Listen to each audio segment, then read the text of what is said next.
People want to know about EOS. They want to know if EOS is really worth it.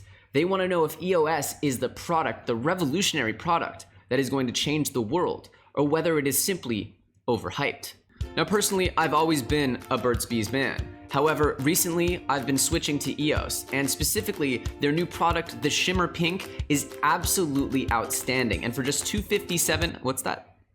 Oh, you're talking about EOS, the blockchain? Okay, well I bought a lot of lip balm in anticipation of this segment. I've been trying different lip balms for months now. Yes, of course they're silky smooth. Don't worry about it, I'll wing it.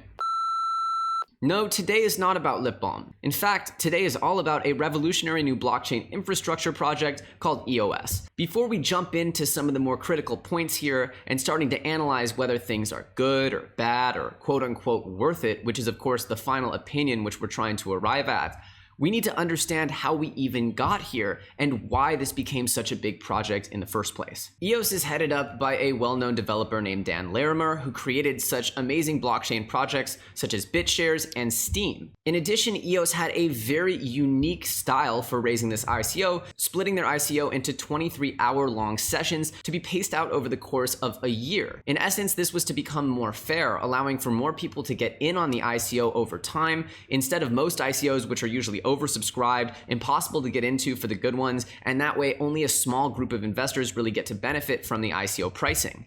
So after the initial blocks, the EOS ICO was sold at market value. So whatever the market value was for EOS, that's what the new tokens were sold in the next windows of the ICO until all of the tokens were distributed over the course of a year. In the end, EOS raised over $4 billion, and this drew tons of scrutiny from the likes of CNBC, Forbes.com, and even being mentioned on the John Oliver Last Week Tonight Show. EOS is without a doubt the biggest raise that the blockchain space has ever seen. And for that reason, people have incredibly high expectations as to what EOS should provide. EOS scheduled its mainnet launch for June 2nd of 2018. And given the structure of EOS, they're not actually the ones upholding the mainnet. They're simply creating the source code, and they're electing, quote, block producers, which are independent parties or third parties that will be producing the blocks or essentially upholding the mainnet. In their mind, this was a more decentralized and democratic structure. And given the more decentralized nature of it, it took longer than many people expected. In fact, the mainnet for EOS wasn't up for almost 12 days after the initial deadline. EOS also promises something called liquid democracy, where you can essentially use your tokens to vote for not only block producers, but other different changes within the ecosystem. Regardless, the questions have continued to bombard the community. Is EOS a scam? Is EOS doing what they said they would do? In fact, it came to a head at this conference in Blockchain Beach just a few days ago, where one of the participants asked a panel, some of whom were investors in the EOS project, whether or not this was ethical, or whether EOS had done something that was patently unethical by raising so much money and making so few promises. Given the billions that you've raised, how much have you actually shipped? And why don't you have a wallet UI that works, or a voting interface, or anything that functions? I would just love to hear how these people look themselves in the mirror and think, this is a capital efficient, successful, and meaningful project. You know, I don't think they set out to raise $4 billion even. That's just what people gave them. The first response to this question was, EOS never asked for $4 billion.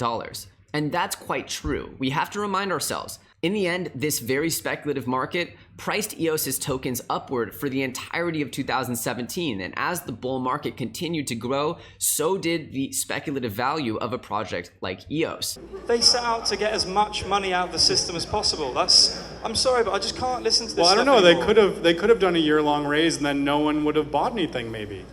You know, it's hard to say. They could have shut off the taps once they reached 100 million. Should they have just shut down their capital raise? Well, I think that's a little bit of a tough expectation, that just because their plan worked so much better than anyone could have ever imagined, that they should have shut it down just to stem off the potential of losing that capital or mismanaging that capital. In the end, Block.one has made very few promises as to what they would do with all that money. This was simply an experimental ICO, and the experiment was almost too successful for its own good. But now we still have a problem of heightened expectations on a platform that we're now expecting to deliver something truly revolutionary. Maybe we shouldn't judge people too quickly, but do you think that pressuring Block.one to maybe, I don't know, up their transparency and kind of, maybe the larger community can pressure them? Do you think that's something that the larger community could do? Is it beholden on us as a cryptocurrency community and an investment community to pressure EOS or the Block.one team, who are the producers, the actual developers behind EOS.io? Is it beholden upon us to pressure them to deliver more than they've promised to deliver, given that they've raised so much, probably exponentially so, more than they anticipated raising? And I think that the answer to that is quite obvious. Yes, of course. Shareholders of any company pressure the company to do what they feel is in their best interest. And right now, as an EOS holder of EOS tokens, you are holding a stake, a piece of voting rights within the EOS community. You are essentially a shareholder in this project, and pressuring the developers, the creators of the project, to do more to incentivize onboarding and incentivize participation is absolutely something you should feel is within your rights. And to that effect, in recent days, Dan Larimer and the Block.one team have shown that they will be producing more technology. In the EOS network, you can actually buy processing power from that network in the form of RAM and actually hold that and sell it back to the market at a speculatively, hopefully higher price.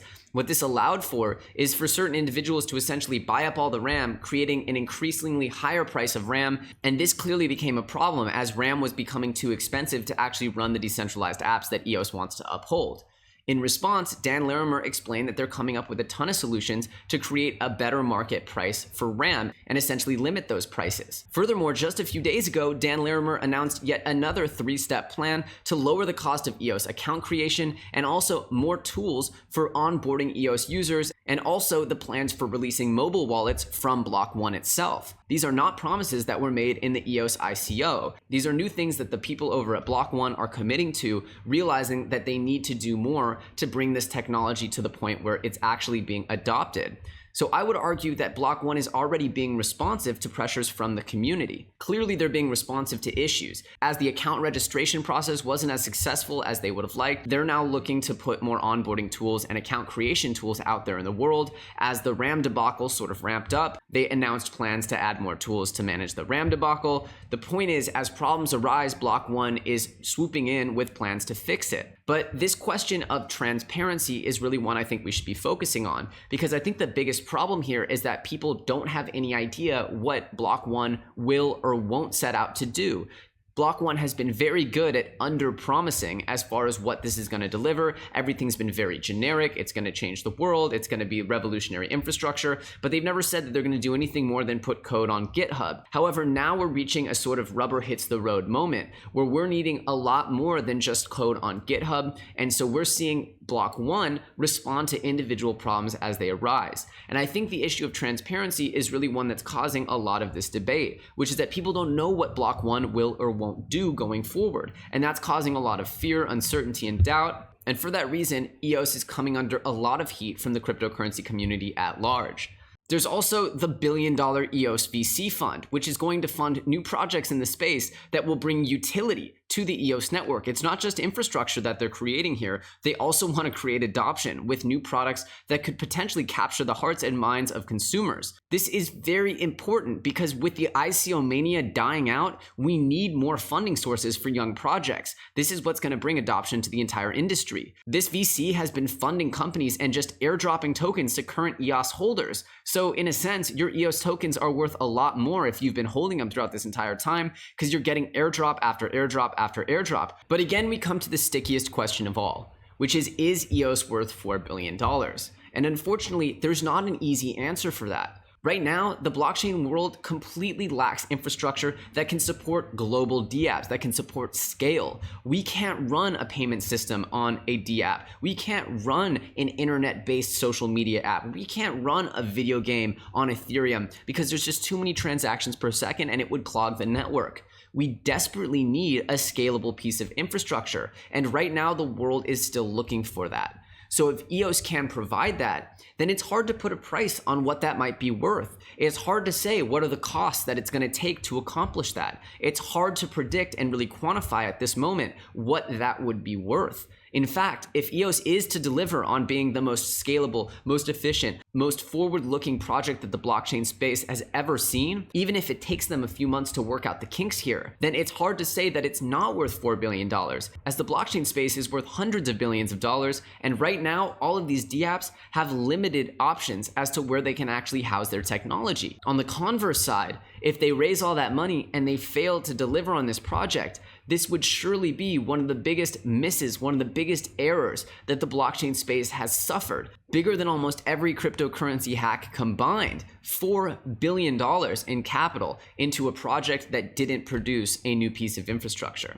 However, if we are able to see them be successful in producing a piece of infrastructure that allows for the future of decentralized applications, the future of the blockchain industry, then in my humble opinion, it's absolutely worth every penny of $4 billion. But again, given where we are today, we simply don't have the answers as to whether EOS will or won't be successful in the long run. Time will be the judge of the EOS project, and the market is what dictated this $4 billion raise. Right now, it's easy to criticize EOS because it's had a rocky rollout and nothing happened perfectly. But again, when you're creating something and expecting for 21 independent parties to come together and uphold the network together after you've decided that you're going to step aside to create more decentralization, as they've explained on paper at least, that's never going to be that easy of a process. Democracy in general is a tough process. It's a sticky process. It's a slow process. And so to expect that a liquid democracy like EOS would just go off without a hitch, I think is almost a bit naive. And it doesn't really take into account what true software development is like, especially as you're trying to create something that's truly revolutionary. But I'm curious, what do you think about the EOS mainnet launch? What do you think about the potential for truly revolutionizing blockchain infrastructure, seeding new projects, allowing for people to build and grow and develop this ecosystem into something that truly serves our community and by extension the world? Do you think that that's worth $4 billion? Do you think that you can even accurately put a price on something that is such a big task? Please let me know. I'm curious what you guys think in the comments below. Obviously, I've laid out a case sort of for and against EOS here, but I'm also well aware that if they are successful and they do create scalable infrastructure for the blockchain world, they will have done each and every one of us a tremendous favor. If you enjoyed this video, don't forget to subscribe, hit the little bell notification so you'll be made aware whenever we put out new content. I'm Elio Trades, you're watching FUD TV, and I'll see you very, very soon on the next episode.